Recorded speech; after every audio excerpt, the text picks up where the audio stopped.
This channel does not promote any violent, harmful, or illegal activities. All content provided by this channel is meant for an educational purpose only. কলকাতার কি অবস্থা এই মুহূর্তে আপনাদের প্রতিটি কোণায় কোণায় আমাদের প্রতিনিধিরা সেখান থেকে আপডেট তুলে ধরছেন। আপনারা দেখছেন কার্যত ডুবে রয়েছে কলকাতা, বানভাসী অবস্থা কলকাতা শহরে। শুধু কলকাতা শহর নয়, কলকাতার শহর তলিগুলোতেও একই রকমই ছবি দেখা যাচ্ছে। জল কি নামছে সেই ছবি যেমন সর্বত্র উঠে আসছে যে জল খুব ধীর গতিতে নামছে এবং মেয়র নিজে খোদ বলছেন প্রায় 15 ঘন্টা সময় লাগবে, অর্থাৎ রাত 10টা বেজে যেতে পারে এই জল নামতে।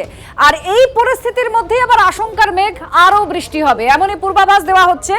আর সেই পূর্বাভাস নিয়েই আমরা জানবো যে কি বলা হচ্ছে, সেই বৃষ্টির পরিমাণ কতটা হতে পারে। কারণ গোদের উপর বিস্ফোরা এই প্রবাদটাই মনে পড়ছে। কমলেশ আরো জানাবে। কমলেশ, কি অবস্থা? আরো বৃষ্টি হবে বলা হচ্ছে। দেখো, প্রথমে যেটা আগে বলি যে এত বৃষ্টি, যে মানুষের মধ্যে একটা প্রশ্ন রয়েছে যে এত জল কেন হলো, এত বৃষ্টি কিভাবে এলো। একটা তো নিম্নচাপ বঙ্গোপসাগরে আমাদের রাজ্যের উপকূলেই রয়েছে এবং তার প্রভাবে আমরা যেটা দেখলাম রাত্রেবেলা 2টো থেকে 3টে এবং 3টে থেকে 4টে এই সময়টাতে মেঘ ভাঙা বৃষ্টি, যে শব্দটা আমরা এতদিন পাহাড়ের ক্ষেত্রে দেখেছি বারবার করে, মানে 1 ঘন্টায় 100 মিলিমিটার বা তার বেশি বৃষ্টি, সেই বৃষ্টিটা হয়েছে গতকাল কলকাতায় অন্তত 7টা জায়গায়। দুপুর 2টো থেকে 3টের মধ্যে তপসিয়াতে 103 মিলিমিটার বৃষ্টি হয়েছে, বালিগঞ্জে 117, চেতলাতে 100 মিলিমিটার, যোধপুর পার্কে 124 মিলিমিটার এবং কালীঘাটে 125 মিলিমিটার। এর ঠিক পরের 1 ঘন্টায় রাত 3টে থেকে 4টের মধ্যে উল্টোডাঙ্গায় 119 মিলিমিটার, ঠনঠনিয়ায় 104 এবং চেতলায় আবার 100 মিলিমিটার বৃষ্টি হয়েছে। আলিপুরে 250 মিলিমিটার বৃষ্টি হলেও আলিপুরে 98 মিলিমিটার বৃষ্টি 1 ঘন্টায় হয়েছে। ফলে আলিপুরে মেঘভাঙা বৃষ্টির শর্ত পূরণ না হলেও কলকাতায় এরকম অনেক জায়গা রয়েছে যেখানে ক্লাউড বাস্ট রয়েছে এবং সেই জন্যই আজকে কলকাতা এই অবস্থায় ভাসছে। এবং এর পরবর্তী যে পূর্বাভাস সেটা আরও মারাত্মক, তার কারণ আগামী 24 ঘন্টায় মানে কাল সকাল পর্যন্ত কলকাতা, দক্ষিণ 24 পরগনার মতো অনেকগুলো জেলা, 7টা জেলায় ভারী থেকে অতি ভারী বৃষ্টির সতর্কতা দেওয়া হয়েছে, যেখানে একদিনের মধ্যে আরও 200 মিলিমিটার বৃষ্টি কোনো কোনো জায়গায় হতে পারে। এবং ভারী বৃষ্টির পূর্বাভাসও রয়েছে আগামীকাল বেশ কিছু জেলাতে ভারী বৃষ্টি, মানে আরও কিছু জেলা যেহেতু নিম্নচাপ একদম বাংলার উপকূলেই রয়েছে তাই আগামীকালও ভারী বৃষ্টি হতে পারে।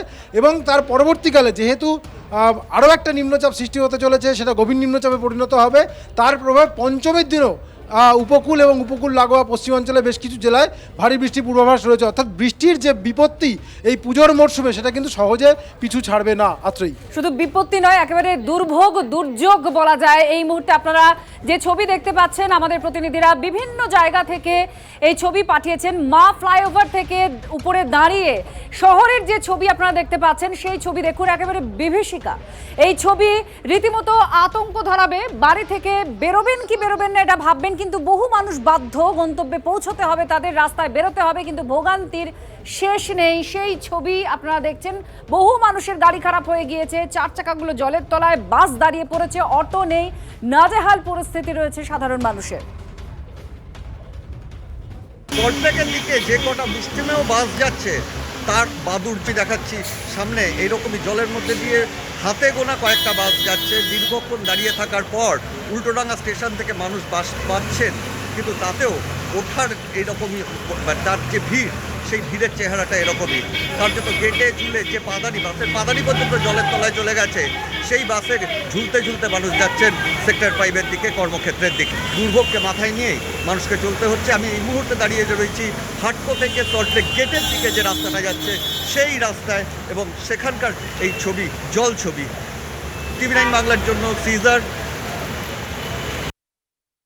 পরিস্থিতি খুবই খারাপ, কারণ আমরা বিধাননগর থেকে যখন আসছি ট্রেনে তো প্রচণ্ড প্রবলেমে পড়তে হয়েছে। তারপর যখন বিধাননগরে আসি পুরো এতখানি অবধি জল। আমাদের ফিরতে পারবো কিনা সন্দেহ, ফিরতে পারবো না, জানি না কি অবস্থা। জল নিকাশের কোনো ব্যবস্থা নেই। বিধাননগরে 1 কোমর জল, পুরো ভেজা। ওখান থেকে 100 টাকা করে অটো করে আসলাম, খুব করুণ অবস্থা। 150 টাকা অটো ভাড়া।